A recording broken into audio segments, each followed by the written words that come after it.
Hey guys, couple of movie recommendations. Starting off with the new Child's Play. This is a remake of the 80s classic, but with one major twist. Instead of a possessed serial killer in the doll, it's actually AI, a rogue AI with its safety features turned off.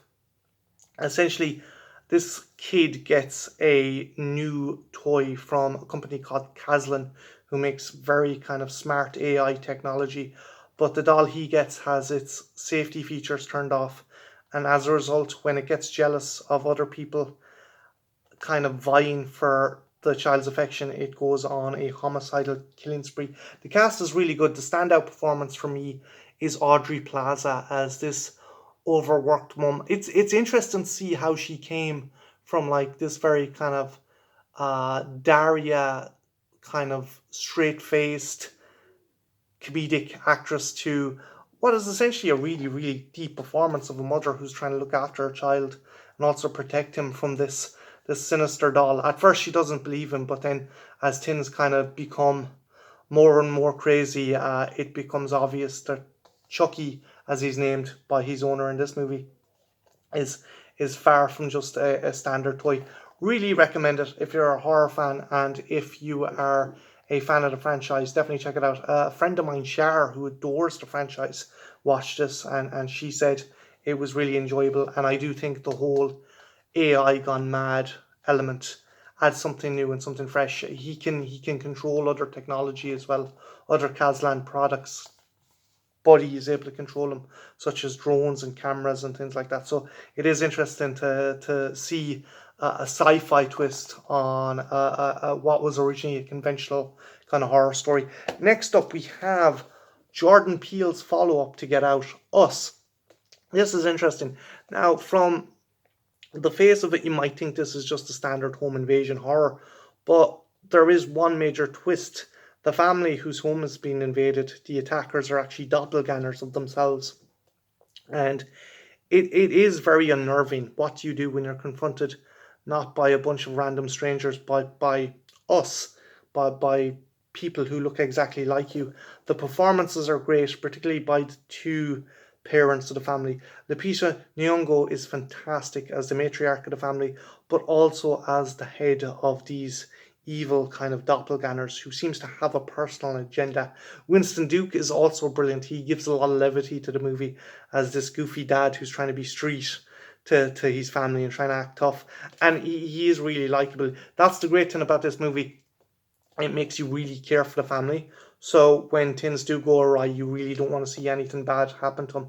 I think some people, if you weren't a fan of Get Out, maybe give this one a miss because some people may be left scratching their heads at the end of this movie. But by and large, it's really fun. It's really suspenseful, and I can definitely see why Jordan Peele got the job of the new Twilight Zone from watching this. So definitely check out Get Out.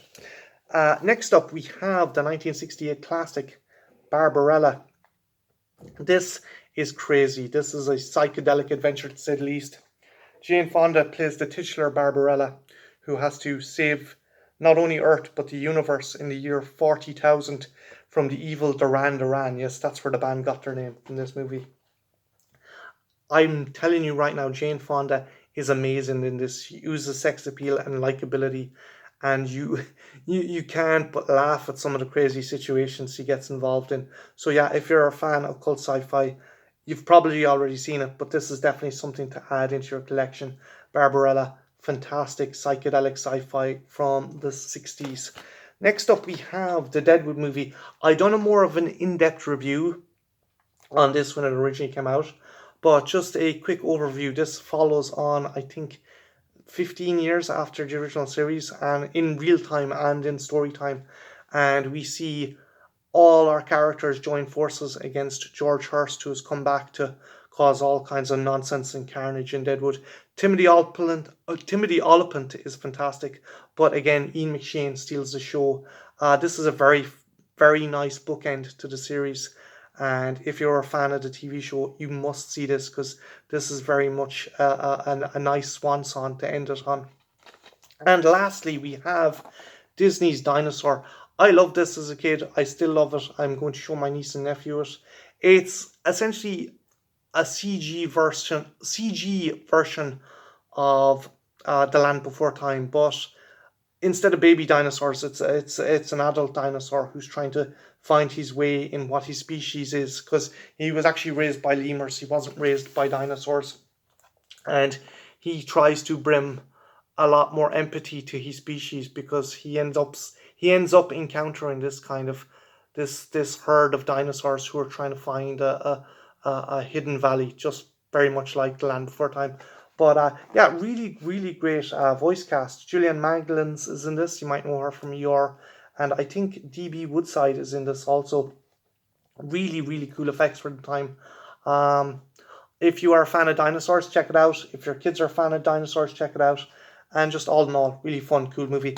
And lastly, I'm going to do a quick review of this. It is Black Widow, No Restraints Play. This is a fantastic comic written by two of the awesomest feckin' horror directors there is, Jen and Sylvia Soska. They decide to do a more darker take on the adventures of Natasha Romanoff, and we find Natasha up against a kind of a syndicate of people who are basically torturing children in snuff movies, and a lot of them are these kind of Russian girls who are former sex slaves, and that really rubs Natasha up the wrong way. So she goes out of her way to fuck up everyone and anyone involved. There's a lot of humor in it as well. Natasha goes undercover as, I think, Madame Hydra to a New Year's Eve villain's ball, and she gets stopped by Taskmaster. Taskmaster's essentially a glorified bouncer at this, and he's like, "You can't come in. There's so many fucking people that want you dead. You're not coming in.